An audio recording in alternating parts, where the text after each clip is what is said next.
I hope so. Red button's on. Red button's on. Today is August 12th, 2014. My name is Carol Garlow. I'm at the home of John and Chris Ogren to interview their brother-in-law, Robert Cadwell. Is that correct? Yes. Okay. And so, first, Bob, I'd like to have you make a statement that this recording will belong to the Roscommon Area Historical Society. I so say. You so say? Okay, thank you. So, let's start with whoever in your family came to this area first. Well, actually, we came up here and when I was very young, and my sister Eileen and I went to Westminster Camp. Oh, great. And that would be back in, say, 1936, 37, 38. Those 3 or 4 years we attended Westminster Camp. You went that many years? Yeah, the boys went in July and the girls went in August. She always got my sleeping bag and was not happy with that. I bet. And the 5th week after the boys' camp, we went on the Osaba River all the way down to Lake Huron. No kidding. Yeah. Starting from Roscommon? Yeah, right from here. Was that like 3 days or what? Oh, it was a whole week, 5 days. Oh, the whole week. Yeah, it took us the whole week to go down there. And my parents used to come and visit us once in a while, etc., and fell in love with the lake. And I think it was in 1939 that my dad and mom, they bought a cottage on Alameda Beach. And maybe they saved some money because we didn't have to go to camp anymore. We could had your own right camp. there. And we spent our summers there. And I graduated from high school in Ferndale, Michigan in 1946. And by plan, my father had been campaigning to become the prosecuting attorney up here for Roscommon County. And what was his name? Fred Cadwell, Fred George Cadwell. And he did, and he won the election and became the prosecuting attorney, and they moved up here in 1946 permanently as permanent residents on Alameda Beach. To that cabin? To that cabin. So did they winterize it then, or was it winterized? Yes, that was year-round. Oh, okay. Yeah, we shoveled a lot of snow. So that's how we started our life here in Roscommon. And you know, did he buy a place on Alameda Beach already built, or did he have something built? He bought a house already built. Do you remember who he bought it from? No. No, I don't. It was a 3-bedroom, 1-bath house. One story? One story, and bunk beds. Had 2 bunk beds in one bedroom and a couple of bunk beds in the other room. Anyway, I had one, and Dave was very little then. I had graduated from high school, but he was only 8 or 9 years old. Oh, that's what I was going to ask. How many children were in the family then? Well, it was my sister. Were you the oldest? No, my sister was the oldest, and Eileen. When I graduated from high school, she graduated from the University of Michigan. Oh, okay. So she never lived here as a permanent resident, nor did I for a while. And but I did from 1947 to say 1950 with my parents and my new wife. I had married at that time when I was 19. And we lived there with them for that period of time. Did you marry, was your first wife a local girl? No. No, none of us were local. None of us were born here, but my 2 oldest children were born in Grayling. And so there were just 3 in your family, Eileen and yourself and Dave? Yeah. Okay. Yeah. But Dad was prosecuting attorney until he passed away in 1963. So that was quite a while. Yeah. What was the building in town? Was that his office that you showed me yesterday? They moved, in the early 50s, they moved from the lake into Roscommon. I can't remember the address, on George Street, right next to the president of the bank. I can't remember. Oh, Percy Lehman? No. Percy Lehman was later. I worked for him. Did you? The golf course, I became the greenskeeper. Wonderful. What year was I was the only employee. You were. Great. What year was that? That'd be 1947, 48, probably 49. And I also worked at the Chappaqua Hotel in Grayling. I was a night clerk from 10 o'clock at night to 8 in the morning. Oh, that had to be Mrs. interesting. Cassidy was the owner of the Chappaqua at that time. And it was, let's see, her son and her daughter-in-law ran the hotel. But I ran it at night. You were a vice president in charge at Yeah. night. When the bar closed, I had to clean up the bar, and I was the only employee there at night. Yeah, I that's bet for you sure. met some interesting people at that Yeah, job. one of them was a big dog. They had an Alaskan Malamute, Wow. and when they came to work in the morning to relieve me, they'd bring the dog over. Well, if you know what an Alaskan Malamute is, you know it's not a little puppy. It's a 140-pound monstrous dog, and he had loped down the hall, and he was so glad to see me, and he knocked me down, putting his paws on me, and but he was a nice dog, and I liked him a lot. Sure. Yeah. Why, sure. Why, sure. Tell her the golf club story. When What? you were the groundskeeper at the golf club? The greenskeeper. Greenskeeper. I just told her that, yeah. But tell her the story. Oh, you mean the Yes. The fun stuff. the fun stuff? Well, if you know the golf course and the history of the golf course, Percy and Ruth Lehman owned the golf course. It's a 9-hole golf course. It's the only golf course in town. And I was a very young man learning how to mow the lawns and the fairways and etc. And I didn't like the gophers. There's a lot of gophers, a lot of gopher holes. They swallowed a lot of golf balls. So when I was mowing the fairways, I carried a .22 rifle with me. Did you? Yeah, and I used to carry 22 shorts. It was powered by either shorts or longs, bullets I'm talking about. And Mr. Steele's farm was next door, you probably knew that. And he had some boys, and they were considered pretty tough boys. And they had pigs. Well, the pigs got loose through the fence and came over to the third green, and they were rooting it up. And I took the .22, and I didn't mean to shoot one particular.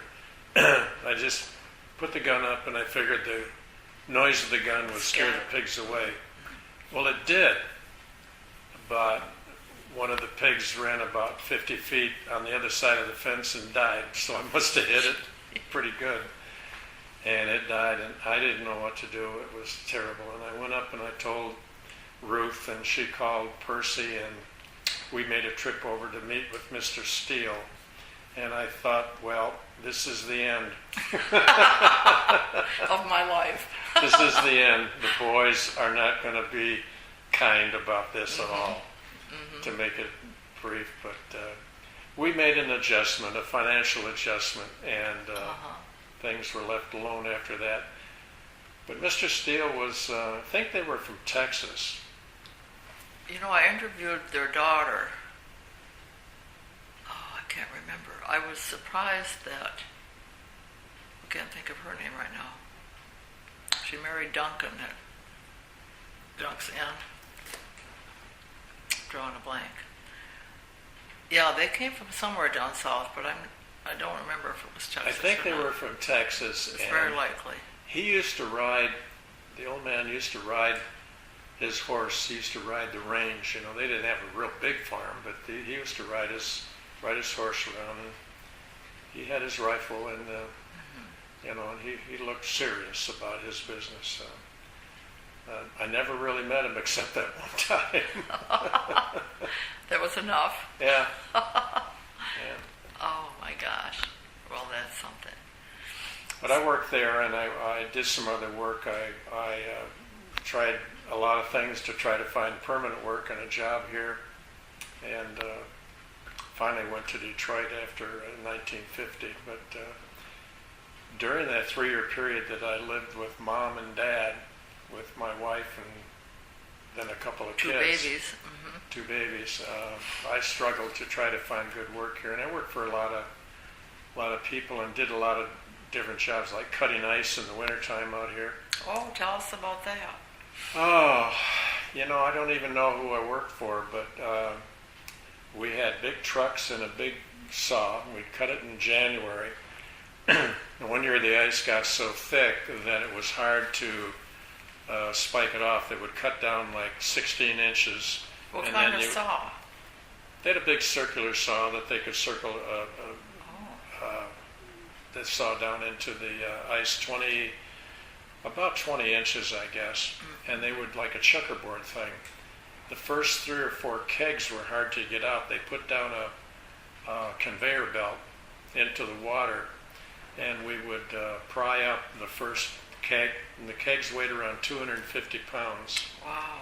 And we would load up So when you say a keg, how big of a piece are you talking about? Oh, yeah. Like at a least, yard square or more? I would say probably 2 feet at least in length, and maybe more. They were big kegs. They weighed 250 pounds apiece. They would come up on the conveyor belt, and we'd load it up on a flatbed truck, and the flatbed would take it into a field down here, and I can't remember the exact area of it. But we would stack all these cubes of ice and pack it with snow, and enough to service the whole Roscommon area for the summer. Wow. What was between them so they wouldn't melt together and become Snow. one thing? The snow. We'd pack the whole thing with snow, and when that got done, we'd put boards all the way around the sides, that like a fence, and then stuff that with sawdust, and then a sawdust top. Just out in the middle of a field, so it wasn't put in a building. Out in the middle of a field. Really? Big, huge ice cube. I guess. It must have been at least 40 yards long and 20 yards wide, No kidding. and 6-7 feet high. Wow. And we would take in the summertime, then we would take the ice out, or the delivery people would take it out and deliver it to places. And I worked at the cut store, the cut store I used to work there too. And each little gas station or whatever had an ice house, and we would pack our little ice house with this ice, and we'd cut that up. So the same person, that was all one business. So like how many days would it have taken you to cut that much ice? Was that like a 2 weeks job? Oh, at least, yeah. I would think. Take Yeah. quite a while. Yeah, Wow. that was fun. And I wish I could, maybe if somebody mentioned the name, I could remember it, but I can't remember the name of I just remember the man who did all the work, who owned the business, everything. His father was there to sort of just oversee things. He didn't work or anything like that, but he fell in the water one time. Ooh. And it was cold and miserable. Well, because you're talking about in the 40s, and by that time, a lot of places had electricity, I would think.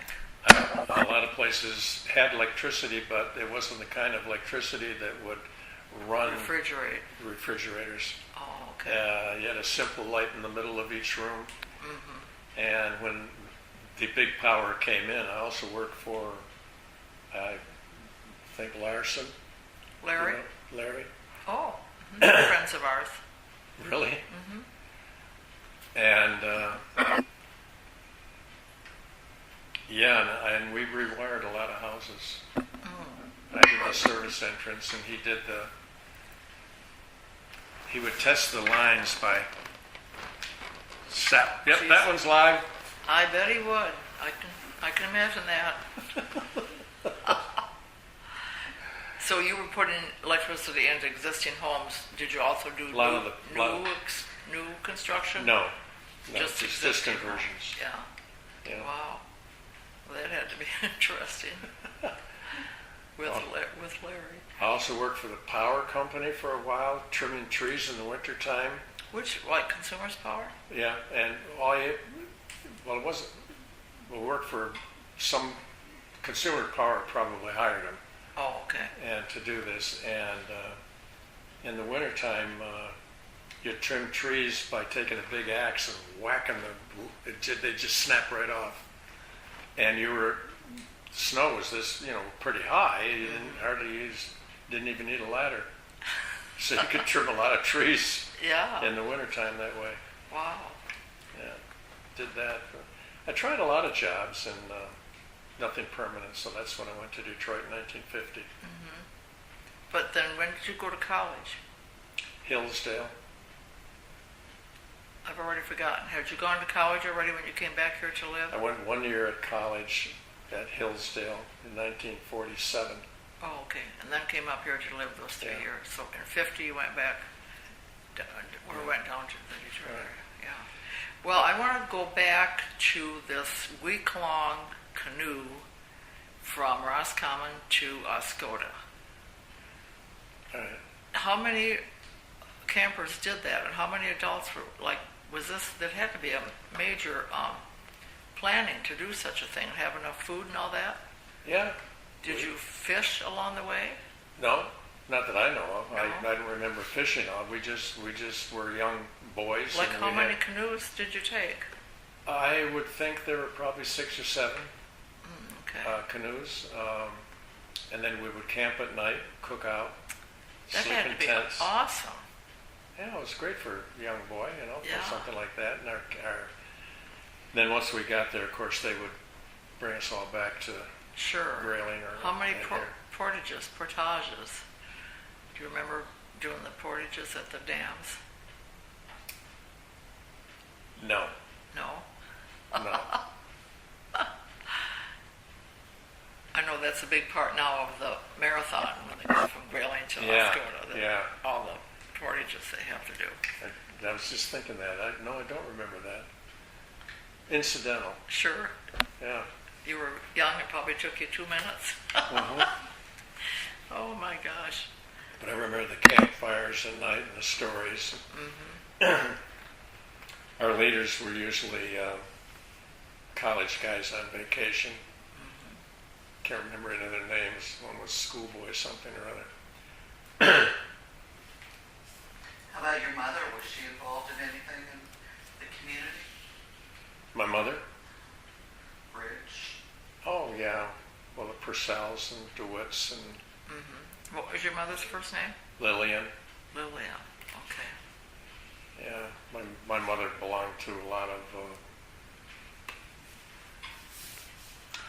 mostly I think the Bridge Club.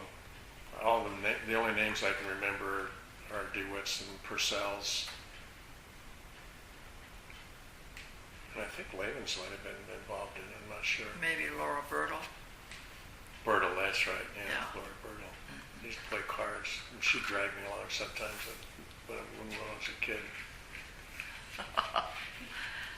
Yeah.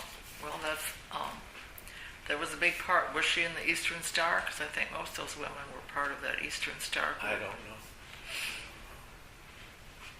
I don't remember if Ruth Lehman. Does Ruth play bridge?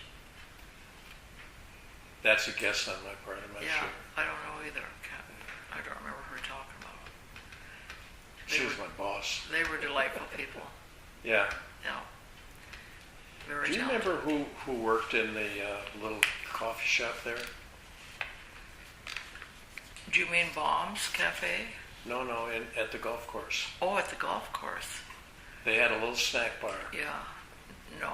No. Not back then. Our daughter worked there in the 80s for 7 summers when John and Betty Stowe owned the golf course. And then their daughter Kathy and Terry Newman owned it. Well, there was a big story one time. We got hit by lightning at the golf course, and I was running around turning off because I was watering the lawn at the greens and everything.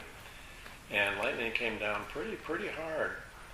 And sometimes lightning, when it comes down, it will form a ball and it will roll across. Well, it rolled right into one of the windows and hit the hot plate and hit her and burned her hand. No kidding. Yeah, that's why I asked who. I can't remember who it was, though. Nadine Hunt recently wrote, for me, I don't know how many pages, but she researched the early history of the EO Country Club and wrote that up.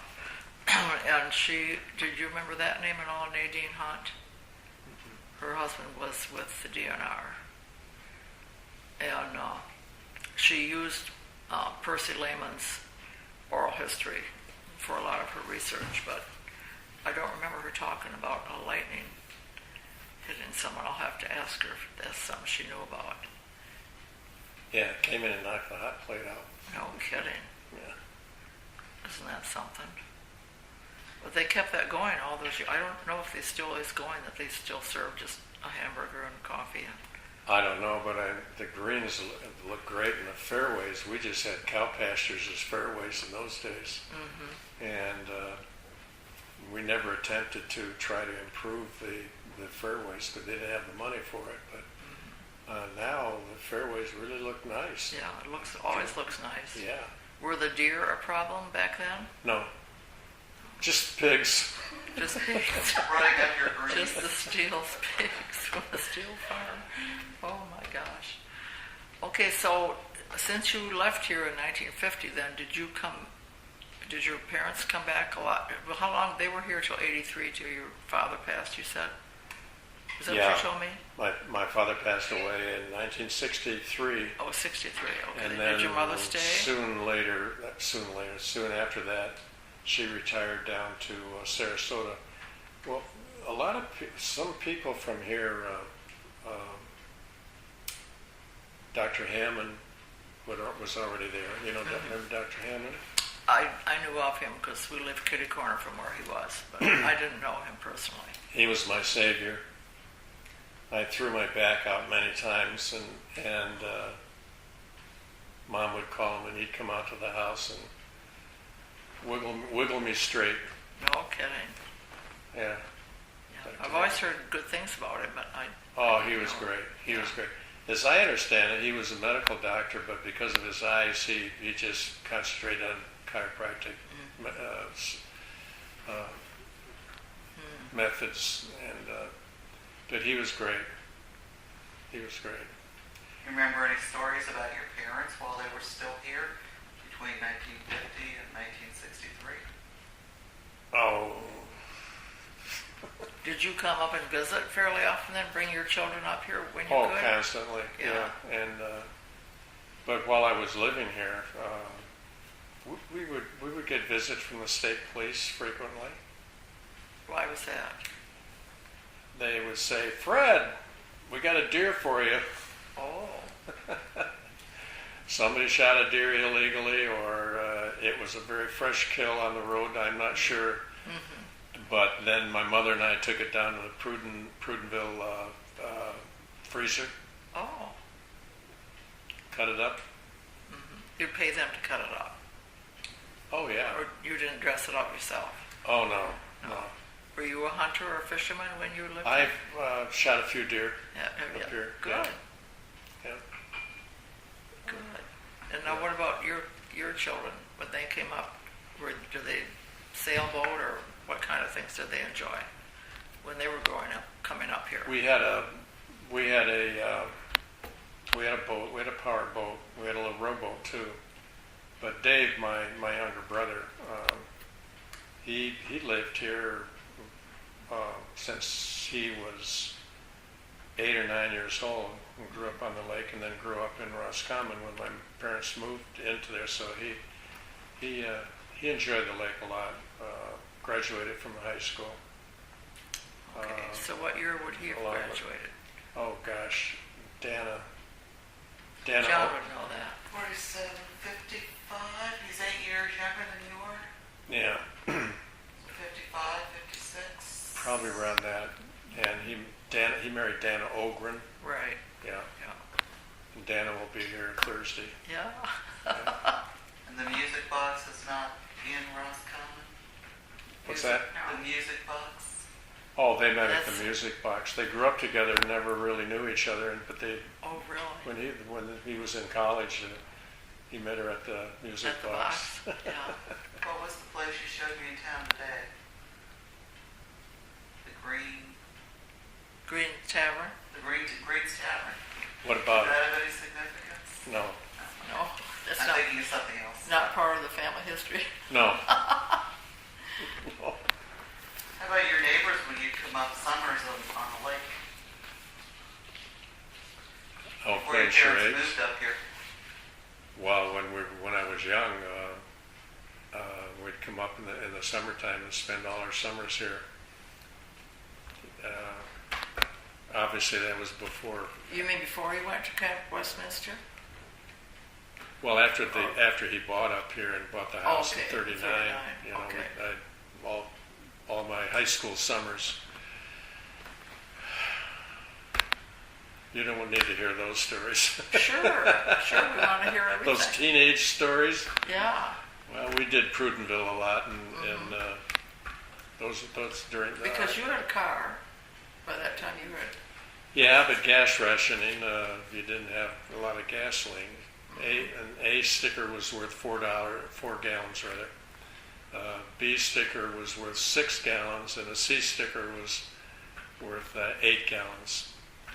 And I know that because I used to pump gas down at the cut store. Oh, okay. So what determined whether you had an A or B or C? What kind of Sticker. job you had, and whether you had to travel, whether you had a government job or whatnot. And I don't know. So what would your father have had? A A sticker. sticker. And once we got up here, you know, and he came up occasionally, but it was a problem, you know, because nobody had gas. Yeah. Do you remember the names of some of your buddies along the lake? Oh, she wouldn't know. Bill Clem and Johnny Brennan, Alschbachs. Yeah, I knew Oshbox from Did our you know church. Alschbachs? Mm-hmm. I just talked to one of the Alschbachs. Did you probably David at Rob? the hardware? Pardon me? David at the hardware? No, there's Rob Alschbach. Oh, yeah. Well, he's my age. We went to high school together. He had older brothers, and he had one younger brother that I recall. You think it's They David had, Hardware? Oshbox had something to do with Winnie's Tavern at one time, didn't they? Didn't they start that or I don't remember on that. 100? No. The Mannings, Maryvale Manning, the Dinsmores, McKinleys, a lot of neighbors, Welch's, the Crosbys. Was all Meta Beach all settled when your parents were there? With it, Yeah. You know, it's pretty solid cottages all along there. Oh yeah, Myers, Mr. Myers. Mr. Myers was at one end. He was at the north end of Alameda Beach, and Crosby's were by the cut. Oh, He had a funeral home in Detroit. who did it? Crosby, Crosby. or Mike Crosby? Is that the property that Townsend has now, right on the river? Was he right on the Cut River? I don't know. Mr. He was Crosby. right on. He was right on Cut River. Oh, okay. My Townsend's have that now. But we would get together on rainy days and play charades. Oh. Charades was their biggest thing in the community. Oh, was it really? Yeah. Neat. Yeah, get all the kids involved. Kids liked it too. We sure played a lot of charades. It's a wonderful thing. Yeah. Did you play cards also? My mother and I played solitaire together. I never beat her. You never beat her. She had a quick hand. Where did she grow up? Grand Rapids. Oh, okay. So she Her was. father founded Grand Rapids Junior College. Oh, In fact, they have a centennial this year.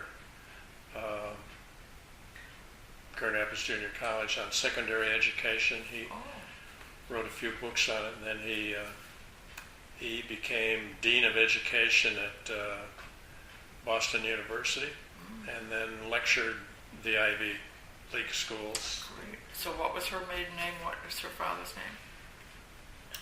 Her father's name was Jesse B. Davis. Jesse Buttrick Davis. You can Google him. He'll show up. Yeah, his books are still So out she there. was Lillian Davis before Pardon she me? married. So she was Lillian Davis before she married your father. Right. Okay. Yeah. Neat. And they're honoring his name at this centennial this fall. Is that something you will attend? People wanted me to, including Dana. Mm-hmm. Dana did some research on it, and I know I won't be there. You're not going to. Okay. My grandfather, yeah. Well, what do you remember about when your folks moved into the village? What do you remember about, like, did you remember the Galmore boarding house at all? From when you lived there?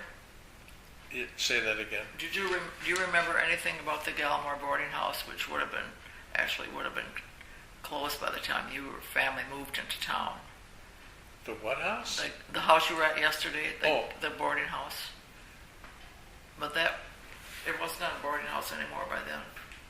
Boarding house? Where? Yeah. Where? There's a... The historical society building where you were yesterday. That was a boarding house. Where we went through the house. Oh, We had our own guided special tour. Was it at that same place? Was it still, have you moved it to that site? It was moved there in 38. It Yeah. was moved to that site in 38. Yeah, so it So would've it was been- there when you lived there, that same house we were through yesterday. But I think it belonged to the VFW or the American Legion by that time. no, I have no You knowledge don't of remember that? I worked at Carpenter's Hotel.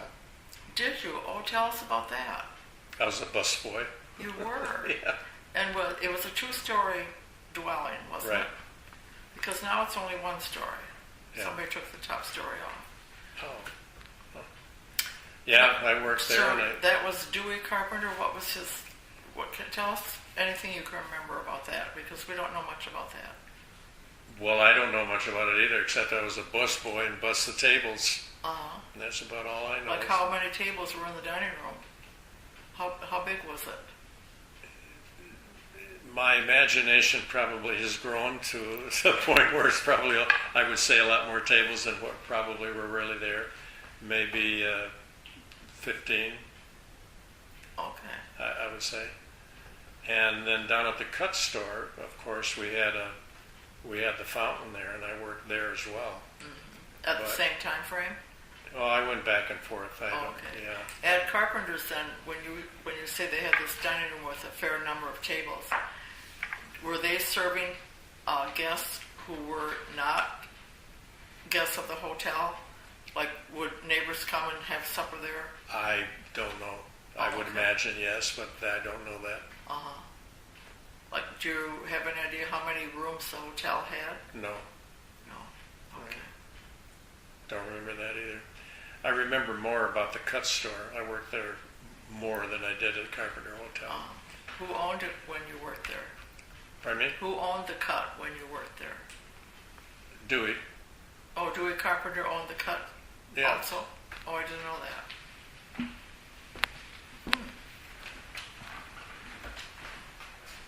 Well, I believe he did. So where did they live? Did I they don't live know. out here or did they live in No, town? I don't know where they lived. They probably lived at the hotel, Yeah, I just I would think. worked there. They had the big dog? No, that was different. That was at the hotel. Oh, the other hotel. That was in Grilling. Yeah. Yeah. Oh my But gosh. I pumped gas and sold cigarettes and what little groceries they had, and marbles and wings, and didn't get Chesterfields or Luckies. They all went overseas. Really? Yeah. But And the gasoline, it was the glass tops where you pumped up 8 gallons or 4 gallons or 6, and then drain it into the car. That was the kind of gas pumps they had. no kidding. And then a cut ice, sold ice. So if I was working the pumps and the ice house, then she wouldn't let me work the ice cream. The food. Yeah, so I couldn't get any ice cream. That was not so good. So that's been an ice cream fountain for a long time. Yeah. Because we didn't come here till the late 60s, and they still were dipping ice cream there. That was a very popular place. Yeah. Yeah. Well, it kind of still is, but in a different way. Now it's just a restaurant. Well, and you have to remember, I was 16, 17 years old too. I just did what I was supposed to do and went Sure. home. Why, sure. Why, sure. So the years that you were in Roscommon and your younger brother attended school there, like, did you go to the theater in town, or Strand. what did you do for entertainment when they lived in town? So when they moved to town, they sold the lake place? Yeah, I was gone Oh, by then. you were gone by then. But yeah, we used to go to the Strand Theater. Mm-hmm. Yeah, we used to go to shows there. Yeah. Sure. You remember anything about the people coming in on the trains? Were the trains still? Trains were still operating. Yeah, but they wouldn't have been so much passenger by then because it was all cars. I would think. They were passengers at least through 1947. Were there? Yeah. Okay. Yeah.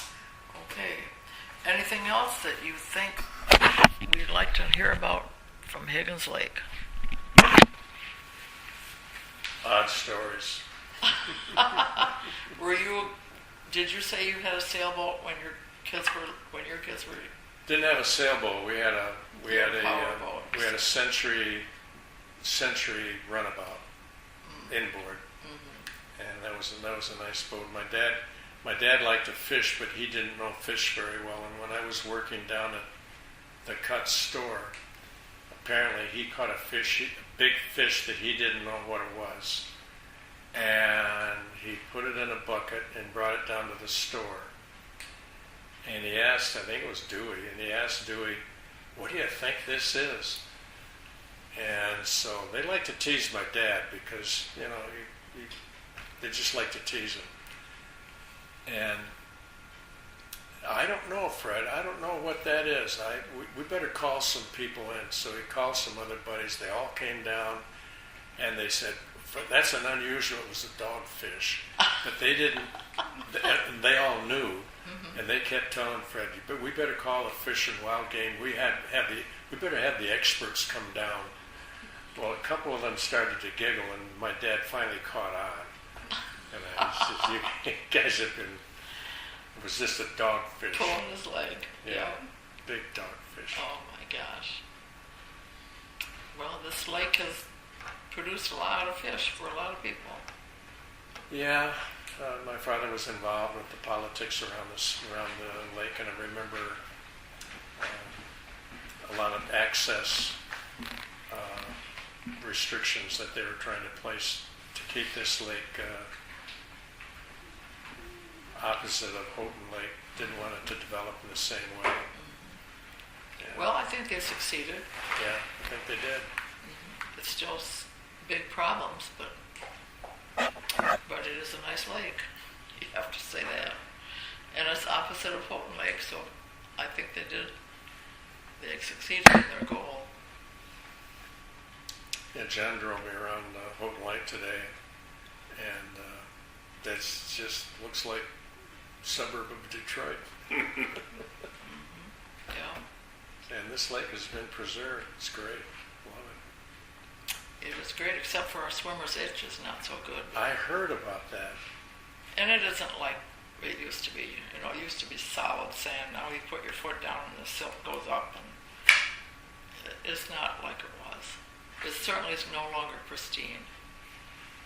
But where is it pristine? We've had a lot of invasive species and so forth that have made a difference too. Zebra mussels and Yeah. Yeah, the whole Do you state. remember Barry's Boathouse on the other side of the lake? No, but I haven't been there that long. Oh, I'm not. Okay, I asked John about it because that's where we used to go and get our boat serviced and buy gas, and the the son over there, he had an airplane he used to fly. And he used to land, seaplane, he had a seaplane. He used to land out here and take my brother up for a ride. Oh, nice. Nice. Never did me, though. I think that was what became Lockery's boatyard, which then became the Garish Township place. You think Lockery's owned that? Yeah, at one time the Lockerys did, I think. Oh, I'll have to ask Mary. I don't. Is Mary Lockery still alive? Oh, yeah. Oh, I'll be. Ask her. She's going to be 98 next week. Oh, I'll be. And she's hale and hearty. She was just at my yard sale Saturday. Oh. She's in a wheelchair, but she's doing Excuse well. me, you got a little bug on you. Not crazy. Did you pick huckleberries when you were here? No? No? Oh, yes, I do remember that. I do remember that. Yeah. Well, they're good this year, let me tell you. It's the first year they've been good in a decade. Really? Oh, they're just wonderful. Where are you picking them? Anywhere there's Jack Pines, really, but we're picking out by the DNR airport, right across the road, wherever we go. But they're close to the ground, and I'm not so good at that anymore, but they're just beautiful berries. Really nice. We have got to get on and pick some. Let me think. You think we've covered it pretty well, what you remember from this area? Yeah, pretty much all that I think I can tell you. Was your father real happy to live up here? Oh, absolutely. Yeah. I think they wanted to. If they'd asked me when I was in the 9th grade, I would have said, let's go. But they waited till I graduated from high school down there to come up. Mm-hmm. I'd have come up sooner. Because I liked it up here, too. Is your father buried up here? No, in fact, tomorrow we're going down. He's in Whitechapel in Troy, Michigan. Oh, okay. And your mother, too, probably, then. My mother, yes, and my grandmother. Very nice. Okay. Well, you think we've covered it quite well, do you think? Yeah, I think so. Okay. Well, thank you very much. You're welcome. I don't know what you learned. I don't really, but well, a lot of little things like the pig getting shot at the golf course with the steels. The Steel Boys. And yeah. Oh, I should have said before we quit that the voices we heard was Karen, Karen, Yeah, Karen Cadwell. Karen and John Ogren. We did not hear a word from Chris. She's a lot better listener. I knew there was a recording on, so I didn't say anything. But he was picking bugs off of you. Well, there's just a little worm. It's one of What was those it? tiny little I know, but it was recorded when you said it. That's Oh. pretty weird. Oh, that's all right. Was that little inchworm? Oh, it's just a little bug at you. I probably The got person it. doing the snickering was Chris over Oh. here. Yeah. Hey, you heard me laughing. Yeah, that was me. You don't need to make mention of that. Okay. Okay, well, I thank you very much. You didn't obviously get into Joe Lewis training on the island. On what island? That was out here. I didn't want Well- to serve the cookies while you You were got that talking. anywhere? Would you like one? Oh, yeah. What else? I Yeah, thought it might be a little crunchy. we didn't even talk about the island. No thanks. No. Sure. Okay, are you going to tell us about the island, Bob?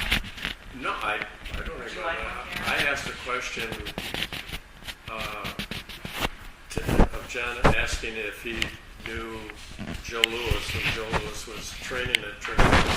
I heard back in the 30s that he trained out there, and that's what I was told. Uh-huh. And I had no personal experience with it, but I was told that he did train out there. Okay, we're going to turn this back on. Oh, Okay.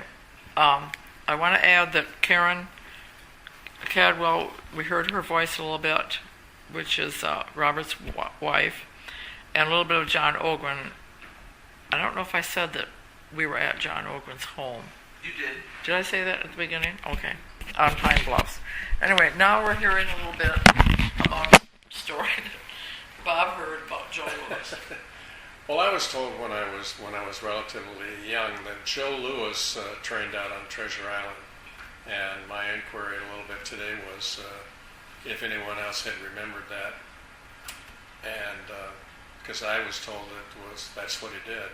He trained out there in the 1930s.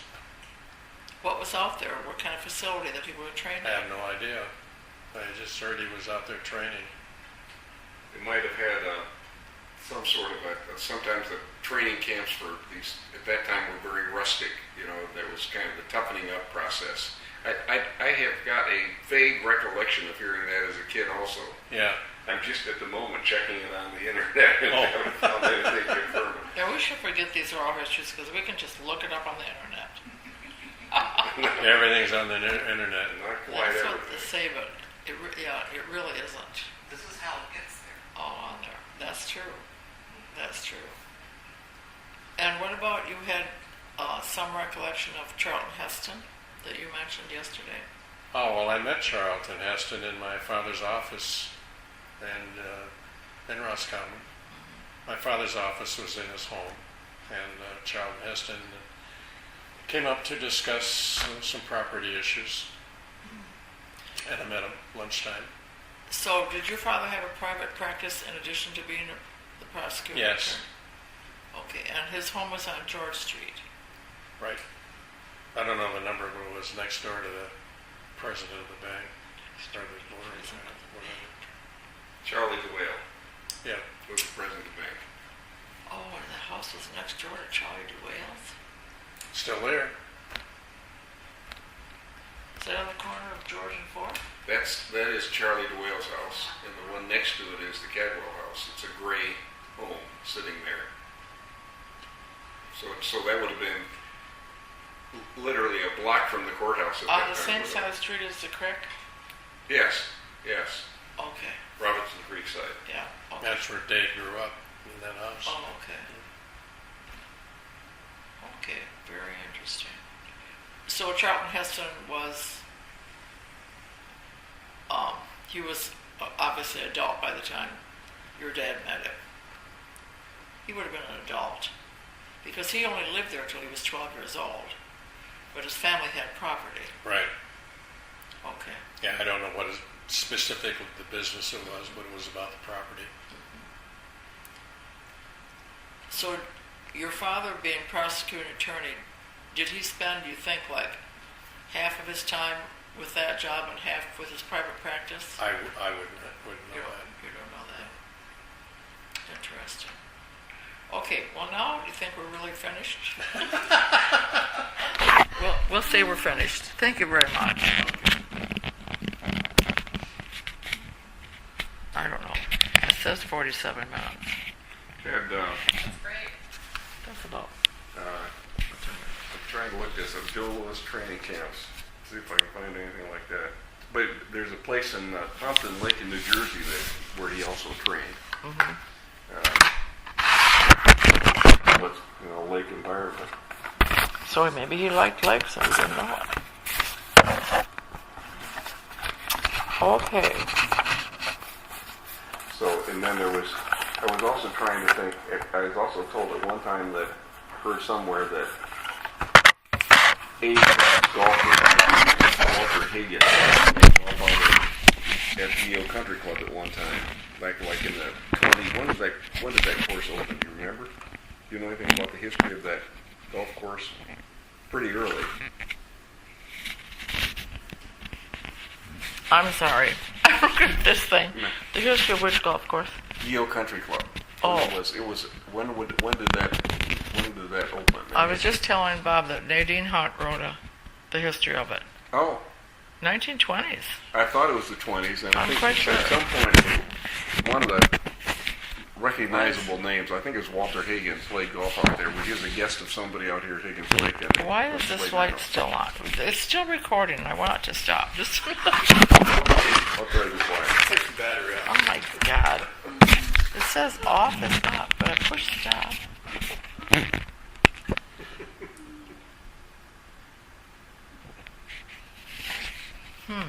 The orange light's still on. All right. Press stop. Wait, I did. I pressed stop 3 times now.